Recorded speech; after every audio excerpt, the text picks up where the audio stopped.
A home no more. Those two sharp words, "Get out," hit me like a slap. I stood frozen, my heart pounding. I couldn't believe what I was hearing. The person shouting at me wasn't a stranger. It was Jessica, my eldest son's wife.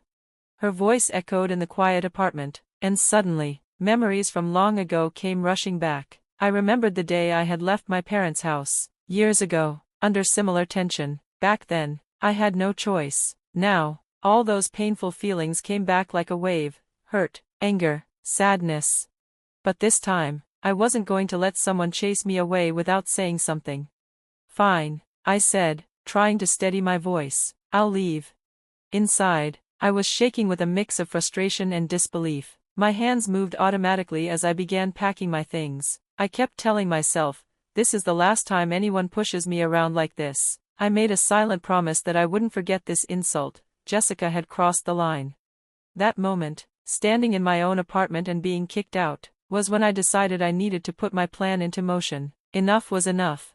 But before I go on, let me tell you a little about myself.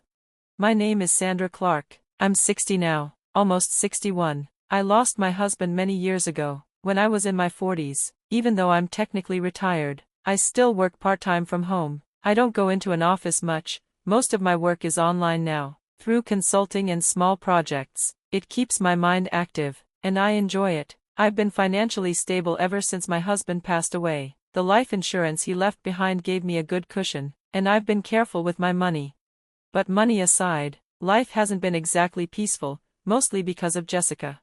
Ever since she entered our lives, she's been difficult. I still remember the first time I met her. She came to introduce herself, wearing a tracksuit, no makeup, and with an attitude that said, "Take me or leave me." She said she wanted to show her real self, but honestly, it just felt disrespectful. I was taken aback.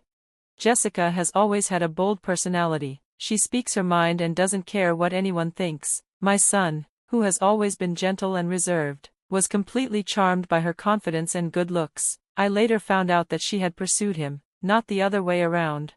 After they got married, I hoped things would settle down, but instead, they only got worse. Jessica quit her job and became a full-time housewife, and then the three of us, my son, Jessica, and I, started living together.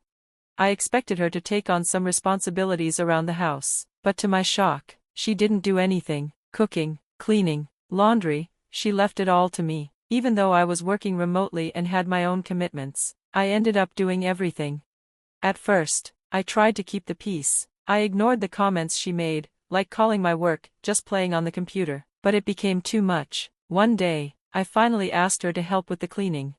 She looked at me like I'd insulted her. With a deep sigh, she said, "Mother, I don't help with the cleaning for your sake. If I do everything, what will you have to do? You'll get lazy and sick if you don't stay active. I'm looking out for your health." I was stunned. She actually believed that making me do all the housework was doing me a favor. She even said she was worried I'd get dementia if I didn't stay busy. I laughed nervously, trying to defuse the situation, but inside I was boiling. Her logic was twisted. From then on, our relationship was strained. I began regretting ever agreeing to live with them.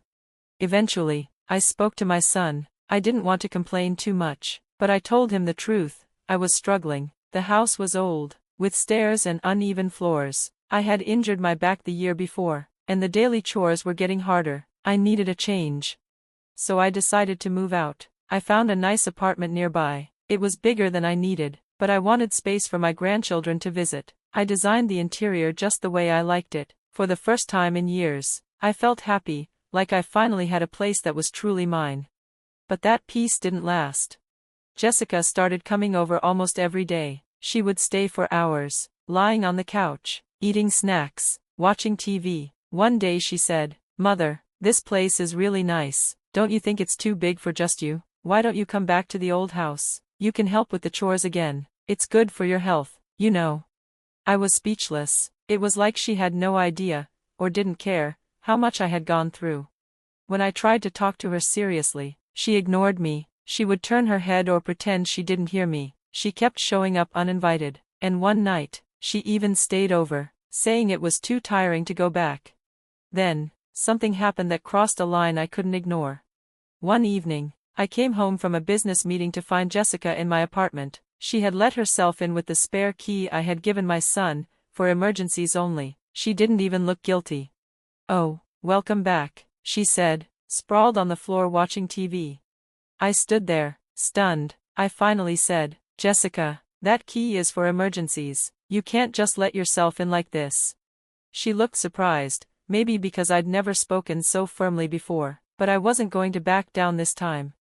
Her face twisted with anger. She stood up and shouted, "You're so stingy, that's your problem. You're always like this. I can't stand you." That night, I knew something had to change. Jessica had no respect for me, my home, or my boundaries, and for the first time in a long time, I was ready to stand up for myself, for real this time. I had reached my breaking point, and what came next was going to change everything, for all of us. "The apartment, you should leave, we're family." Jessica's words hit me like a cold slap. She stood at the door, trying to push me out of my own apartment, her face full of irritation. It was clear, Jessica couldn't stand me living here.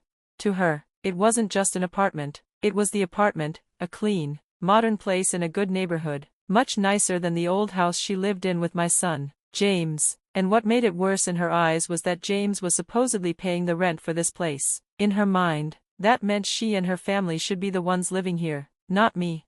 That was when it all became clear. That's why Jessica kept coming to visit every day. That's why she stayed for hours, acting like the place was hers. She didn't see this apartment as mine. She saw it as something unfairly taken from her, something she thought she deserved. I stood there for a moment, letting her words settle. Then I took a deep breath and replied with steady calm. "Fine, I'll leave." Her eyes narrowed with suspicion. She clearly didn't expect me to agree so quickly. She demanded I prove it, right then and there. She wanted me to call a moving company in front of her. Without hesitating, I pulled out my phone, dialed, and scheduled the move for 2 days later. She left the apartment feeling victorious. But what she didn't know was that I already had a plan. I wasn't being defeated. I was simply choosing peace over constant conflict. A new start. Later that night, I sat down and made a decision. I would give Jessica the apartment. For 2 weeks, I handed over the lease paperwork and the spare key, and I had our real estate agent submit the changes to the landlord. I didn't do it out of weakness. I did it to start fresh. I had found a senior-friendly apartment nearby, quiet, safe, peaceful, a place where I could finally live without feeling like a burden. The landlord, who had known me for years, was kind and understanding. They approved the arrangement quickly. I felt relieved. Finally, I could breathe again. But James, my eldest son, was livid. "She kicked you out?" he said, nearly shouting.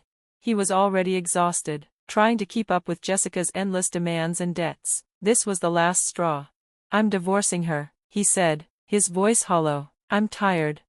Strangely, Jessica didn't seem to care. In fact, she looked happy living in the apartment on her own. She talked about separating from James like it was no big deal. I couldn't believe her attitude. She thought she had won.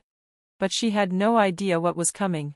The truth comes out. 5 days after I left the apartment, my phone rang. Jessica's name appeared on the screen. I was ready. I had my phone set to record the call.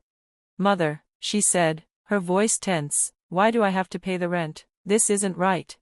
She was frantic, clearly overwhelmed by the sudden responsibility. I kept calm. "Well, Jessica," I replied slowly, "you are the current tenant, why wouldn't you pay the rent?" She stammered, "But James used to pay, we're not even divorced yet, shouldn't he still be paying?" That was when I dropped the truth. "Actually, James never paid the rent. I did. I've always paid for that apartment. He doesn't owe anything." Silence. I could practically hear her jaw drop through the phone. All her plans, all her anger, all her assumptions, crumbled in that moment. I ended the call and forwarded the recording to James. He was quiet for a long time before whispering, "She's lied about everything." The plan. Now it was time for the final part of our plan. I told James to take 3 days off work, quietly, without alerting Jessica. He was to pack his belongings and move out. No big trucks, no noise, just small boxes moved at night, little by little, into a house I had arranged for him nearby, a safe place where Jessica couldn't follow. 3 days later, the phone rang again. It was Jessica, this time, panicked. "Mother, the house is up for sale, and my things, they were sent to my parents' place. What's going on?" I took a deep breath. Jessica, I need to correct something, I said. I'm no longer your mother-in-law. Yesterday, James filed the divorce papers, and you signed them, didn't you?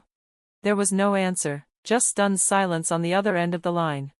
You used to say you could divorce him any time you wanted, I continued. Well, now it's happened. It's done. The papers were accepted by the city office. Still, no response. I knew she hadn't expected this. She had used divorce as a threat so many times that she never believed James would actually go through with it, but he had. Then I added, and Jessica, how are you planning to afford that rent now?